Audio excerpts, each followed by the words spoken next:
नमस्ते दोस्तों, मैं दिव्या पबरी आप लोग के सामने दोबारा ही मेरे ही द्वारा लिखी हुई कुछ प्रस्तुति प्रस्तुत करने के लिए आई हूँ।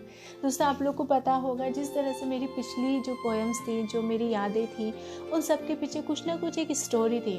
और आज जो मैं प्रस्तुति देने जा रही हूँ, आप लोग के साथ में शेयर करने जा रही हूँ, उसके पीछे भी एक छोटी सी याद है। और वो इस तरह से है कि जब पिंक सिटी के अंदर गुलाबी सर्दियों की शुरुआत होती है, उसी माहौल को और भी ज़्यादा खुशनुमा बनाने के लिए यहाँ पर साइबेरिया, रशिया, यूरोप से माइग्रेटरी नाम की कुछ बर्ड्स आती हैं। मुझे उन बर्ड्स के बारे में ज़्यादा कुछ नहीं पता था उस टाइम पर। मुझे अच्छे से याद है कि मेरे सामने एक न्यूज़पेपर रखा था और उसमें उनकी बहुत खूबसूरत सी, बहुत प्यारी सी पिक्चर्स आई हुई थी, बहुत सारी। तो मेरे दादाजी ने मुझे उनके बारे में बताया। जिस टाइम मुझे दादाजी वो सारी चीज़ें बता रहे थे कि कब आती हैं, क्यों आती हैं, ये सारी चीज़ें जब मुझे वो बता रहे थे, तो मेरे सामने एक इमेजिनेशन सा चल रही थी, एक स्टोरी पूरी चल रही थी। तो उसी स्टोरी को ध्यान में रखते हुए मैंने उसी टाइम पर एक पोएम लिखी थी। और ये मुझे याद है, शायद मैं फर्स्ट ईयर या 12th में थी, तब की बात है ये। जब मैंने पोएम लिखी थी तो मुझे लग रहा था कि शायद ऐसे होता होगा, शायद ऐसे होता होगा, ये ऐसे आती होंगी और तब चली जाती होंगी। ये सारे मोमेंट मैंने शब्दों के रूप में, सारी यादें, ये सारे जो मुझे दादाजी ने बताए, वो सारे पल, वो सारी स्टोरी, इमेजिनेशन जो मेरे माइंड में चली थी, वो मैंने शब्दों के रूप में उतार दी। और वही शब्द आज मैं आप लोग के सामने देने जा रही हूँ, शेयर करने के लिए जा रही हूँ। तो आई होप कि मेरी पिछली पोएम्स की जैसे आप लोग को ये शब्द भी बहुत ज़्यादा पसंद आए। आप लोग ने जितना उन्हें प्यार दिया, उतना ही प्यार, आप उससे भी ज़्यादा प्यार आप लोग इस वाली रचना को दे, इस वाली पोएम को दे। और मेरी पोएम का नाम है प्रवासी हंस।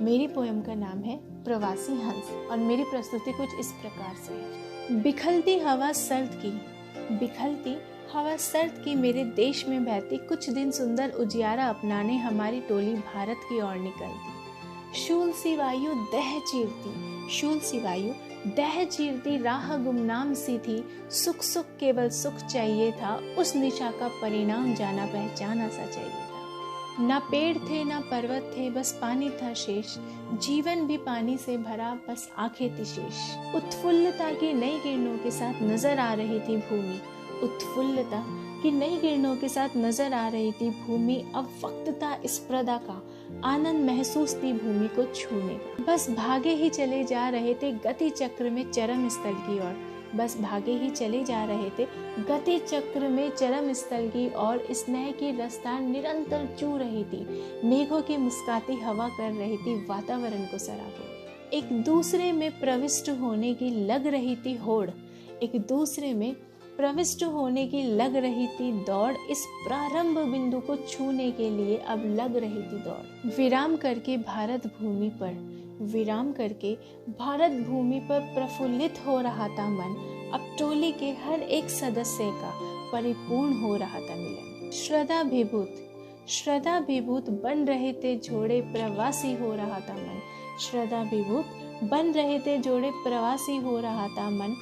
दो कर जुड़कर दो परतों में, दो कर जुड़कर दो परतों में अब उलझ रहा था तन। सांसों की प्रवाह उमड़ धुमड़ थी, सांसों की प्रवाह उमड़ धुमड़ थी, आलोक में दीप्ति नव श्रृंगार कर रही थी। तो दोस्तों, ये वाली पोएम आप लोग को कैसी लगी? थोड़े से टिपिकल से वर्ड थे, पर आई होप कि आप लोग को समझ में आई होगी और पसंद भी आई होगी। ये टिपिकल होने के कारण ही आज तक जहाँ पर भी मैंने ये वाली पोएम किसी कंपटीशन में बोले तो मैं हमेशा फर्स्ट आई हूँ, क्योंकि टिपिकल वर्ड जो होते हैं ये लोगों को थोड़ा ज़्यादा अट्रैक्ट करते हैं। और पता नहीं मेरे मन में कैसे आए कैसे नहीं आए, बस मैंने तो लिख डाली और यही शब्द आज मैंने आप लोग के सामने शेयर करे हैं।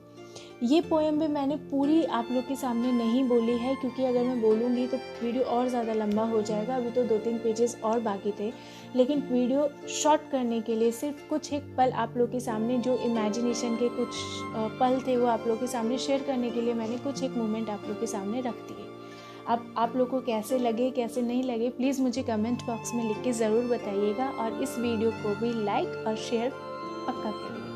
तब तक के लिए गुड नाइट। नेक्स्ट वीडियो जल्दी से जल्द मैं डालने की कोशिश करूँगी और तब तक के लिए दोस्तों गुड नाइट, शबा खैर और सब लोग अपना अपना ध्यान रखिएगा। Thank you so much.